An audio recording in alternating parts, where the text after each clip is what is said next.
So at the end of last week, Lebanon and Israel agreed to a ceasefire. The Lebanese president called it the last chance for peace. The United States brokered it.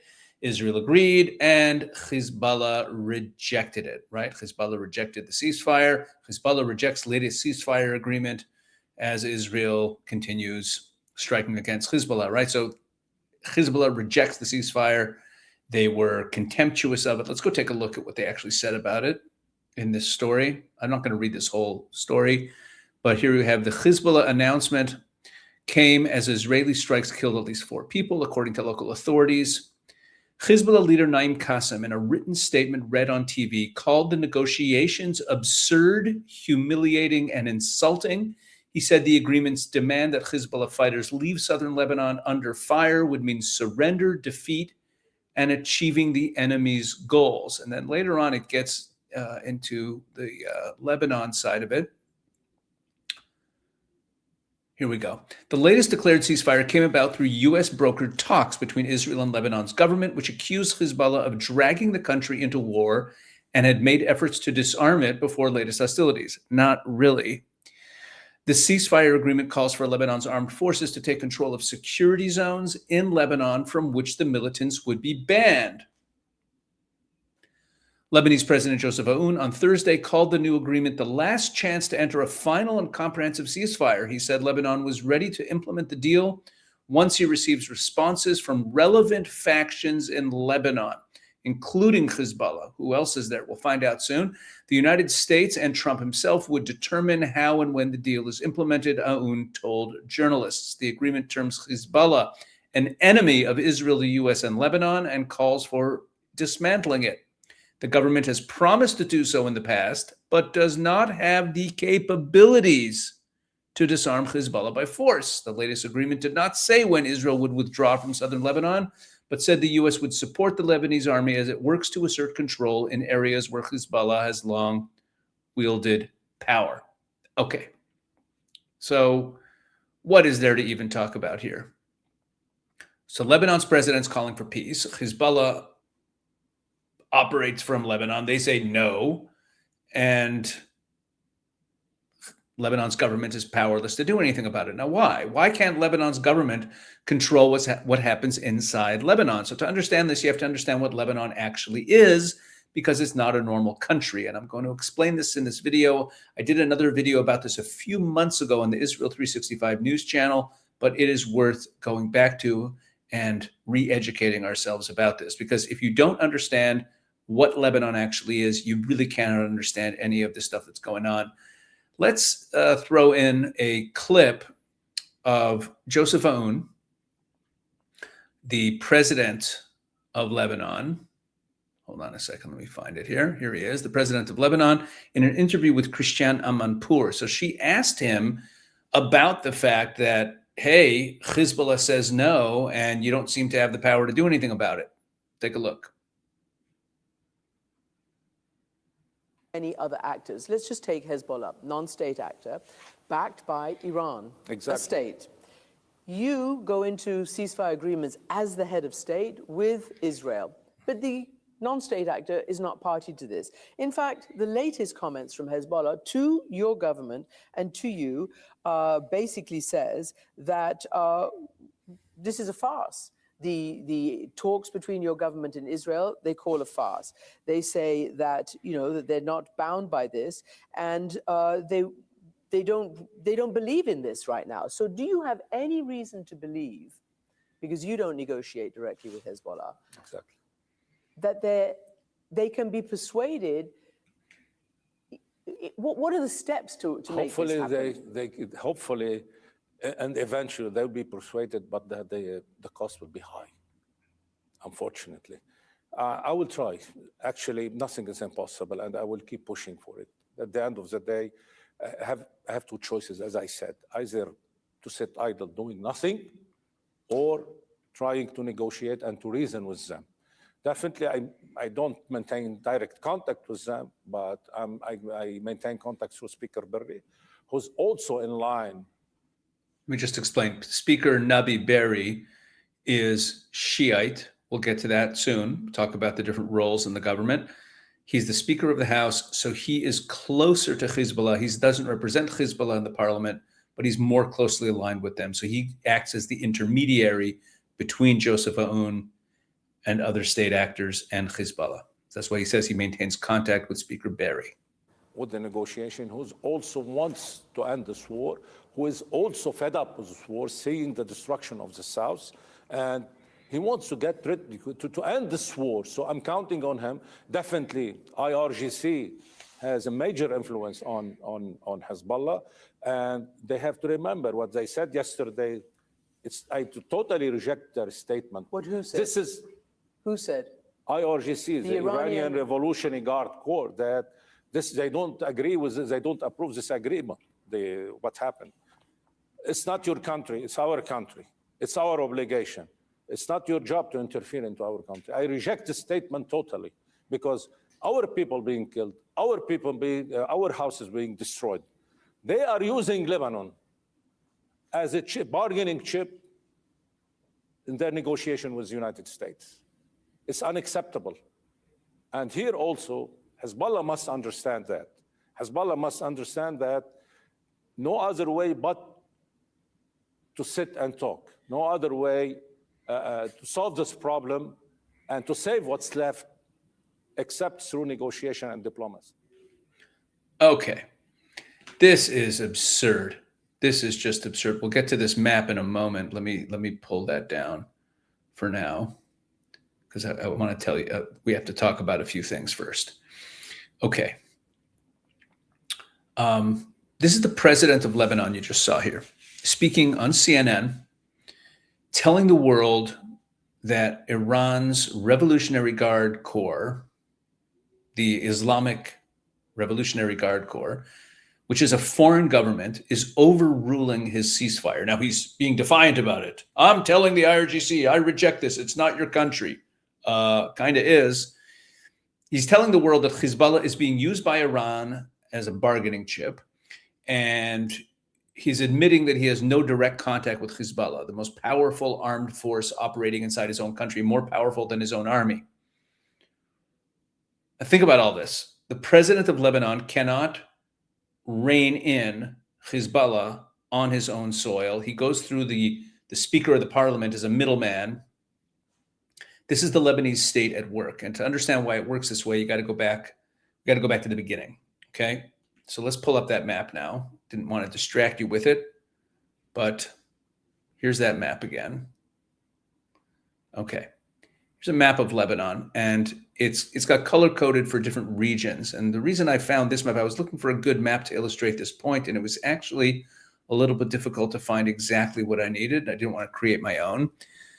But if you go back to, like, how was the modern state of Lebanon founded? Okay, so Lebanon's not a natural country. Before World War I, before the fall of the Ottoman Empire, to be more precise, which happened in the wake of World War I, before the fall of the Ottoman Empire, there was no such thing ever as a country called Lebanon, just like there was no such thing as a country called Syria, a country called Jordan, Iraq. All of the countries that we know today as the Middle East, all of those borders did not exist. They were drawn on a map. Those lines were drawn on a map. The lines in the Middle East were drawn on a map by French and British diplomats. Okay, and the French were given control of Syria and Lebanon. The British were given control of what's Jordan and Israel and other, whatever. There was a divide up of the whole Ottoman Empire. Let's get to Lebanon. What the French did there was they took this area called Mount Lebanon that you see on the map here. Okay, Mount Lebanon is this area here, this sort of peach-colored area. Okay, this area was what was called Lebanon for centuries. The rest of what we know as Lebanon today, all of the other areas were not called Lebanon. Lebanon referred to this little region here, and it was a Christian independent zone in the Ottoman Empire. Now, how independent? It was part of the Ottoman Empire, but the Ottomans gave the Christians in Mount Lebanon some control over their own civil life, and they had their own their own militia to keep themselves safe. It was basically a self-governing zone within the Ottoman Empire that was almost entirely Christian. But in the breakup of the Ottoman Empire, when they started drawing lines on a map to create all these new countries, what the French did was they added in more areas. The Bekaa Valley here, this area here, south of Sidon, Tyre, this whole southern area, which is today heavily Shiite and heavily populated by Hezbollah forces, and Nabatea, and they basically expanded around Mount Lebanon to create a new country. But by doing so, they included into Lebanon, with all these other towns, both north and south and east of Mount Lebanon, they folded in a large Sunni and Shiite Muslim population, Sunni and Shiite separate populations, but into what had been basically a Christian political framework. And then Lebanon, and they governed it. Okay, so the French governed Lebanon this way. They're in control until 1943, middle of World War II. And then they leave. And they leave Lebanon so Lebanon gains its independence, so to speak, in 1943. And the political system that was built by the French remained. And what was that political system? So it worked something like this. They set up a parliament. Okay, they set up a parliament, and they divided power in the parliament among the different sects, among the different ethnic and religious groups. And the principle behind it was that no one group should be able to dominate. Everyone should have a piece of the power. But the French also wanted Lebanon to be governed by the Christians. And the Christians at that point were the majority, because Mount Lebanon, this big Christian area, there were some other Christians in other parts, but mainly the Mount Lebanon area was the dominant area. So in this power sharing agreement, they set it up that the president always has to be a Christian. The Speaker of the House always has to be a Shiite, and the Prime Minister, who has other powers, always has to be a Sunni Muslim.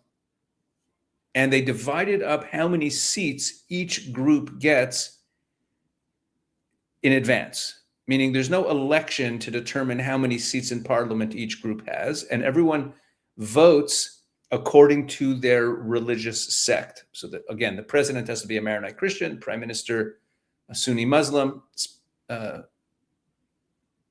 Speaker of the House, Speaker of the Parliament a Shiite. The parliament is split 50-50 between Christians and Muslims. And then within that 50-50, there's fixed quotas for every single religious and ethnic sect. And it's fixed. Think about that. You have a parliament, and it is predetermined and fixed in time and fixed forever, basically, according to their constitution, how many seats each group has. It cannot change.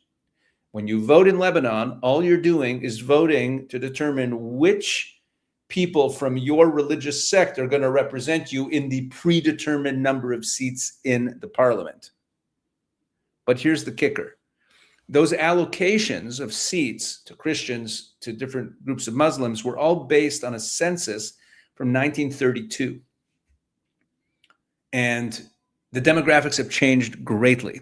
There was a massive influx of Muslims, especially Sunni Muslims, and then later even more Shiites. They came in, especially in the 1960s and 70s. This led to civil wars. There was a lot of persecution of Christians at the hands of Muslims. A lot of Christians fled the country. So the demographics have shifted greatly to the point that today Christians are estimated only about 30% of the population.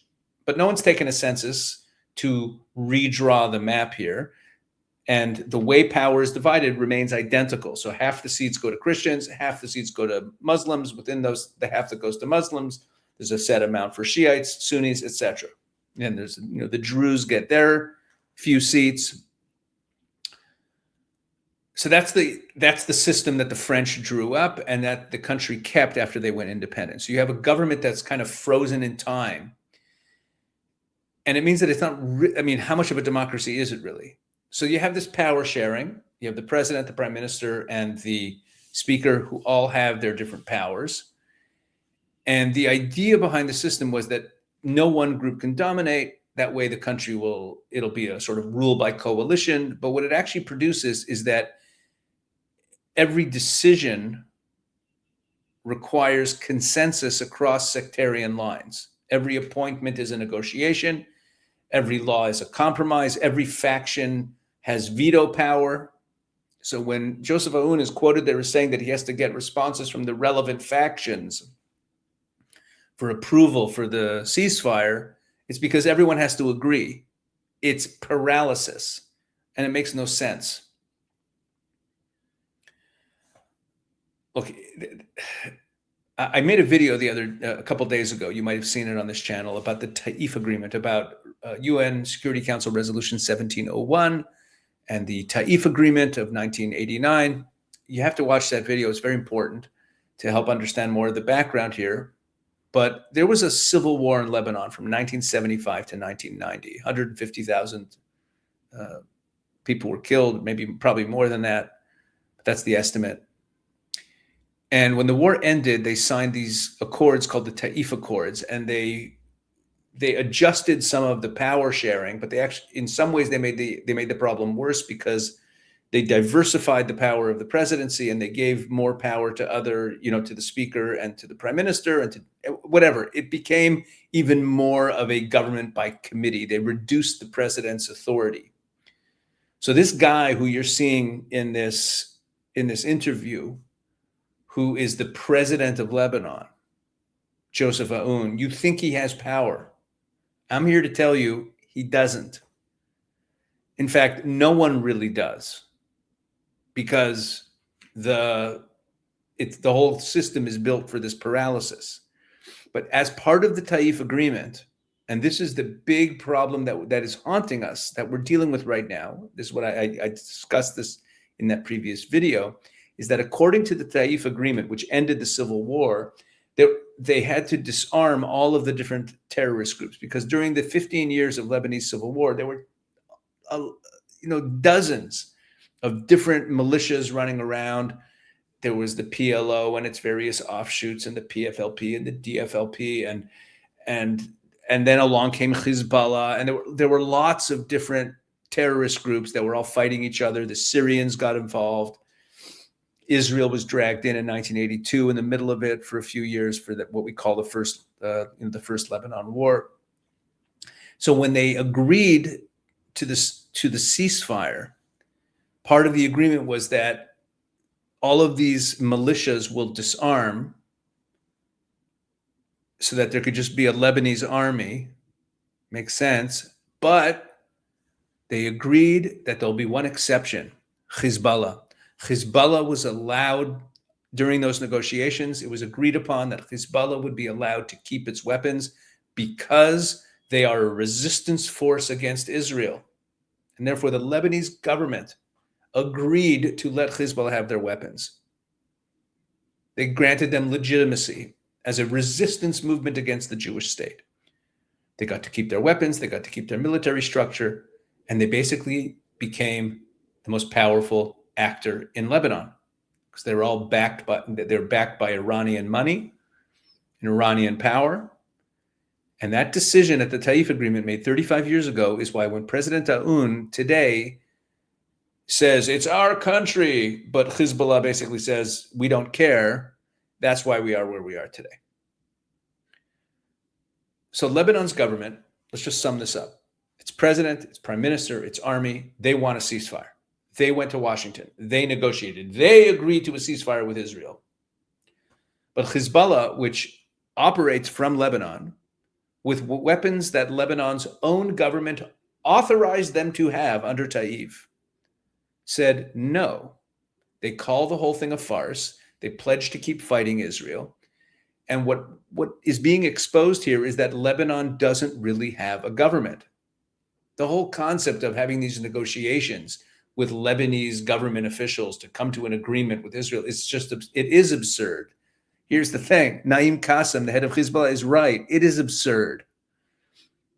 Hezbollah controls a lot of the government in Lebanon. It doesn't just control Hezbollah. They've been in positions of power for so long. They have people in all the different ministries. Yes, the government has officially an army, and if you get a passport, it'll say Lebanon. It'll be issued by the government of Lebanon, but it doesn't really run things. So when the world says that Israel should respect Lebanese sovereignty, what sovereignty are you talking about? What sovereignty? Sovereignty of a government that can't take control of its own territory, who has to send messages through the speaker to see if he can get Hezbollah to please talk to us and agree and convince them that the best way is through talking. Look, President Aoun said it in that interview. Hezbollah is Iran's instrument. Iran is using Lebanon as a bargaining chip. The Lebanese people are irrelevant here. The Lebanese government's irrelevant here. No one in the international community wants to just deal with this head on.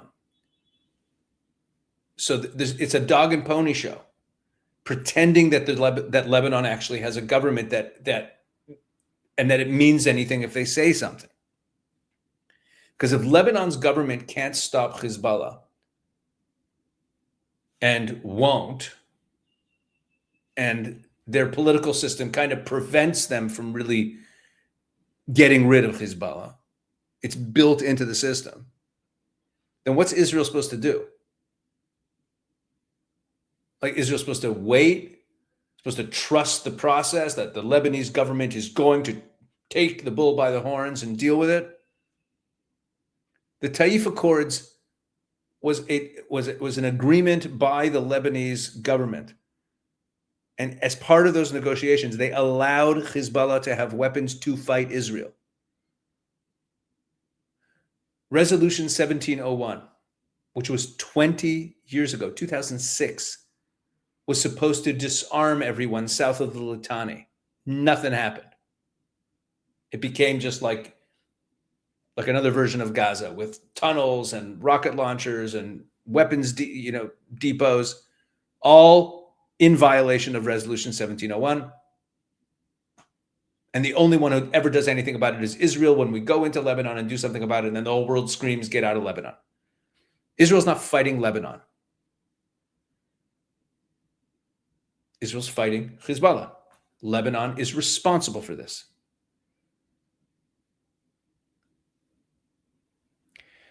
Look, I don't think President Aoun is a bad guy. He seems genuinely frustrated. He wants peace. But wanting peace and having the power to deliver it are two very different things. And the Lebanese system, built by these French bureaucrats in 1920,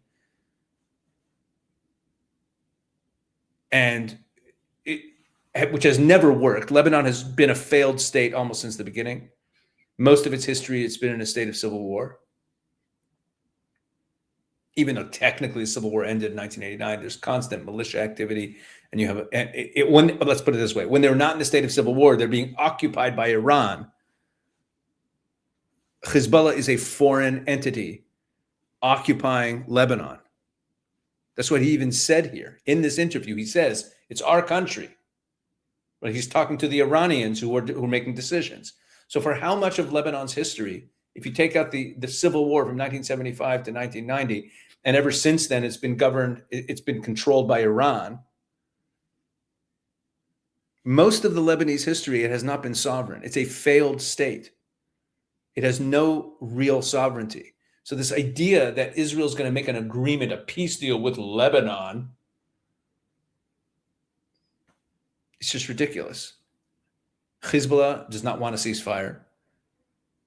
Lebanon's government is powerless to do anything about it. And yet the world calls on Israel to stand down, to withdraw. Israel's not going to withdraw. Israel's not going to withdraw. Israel's not going to withdraw because they have no guarantee of our own security. We don't have a Lebanese government that has the ability to do anything about the problem.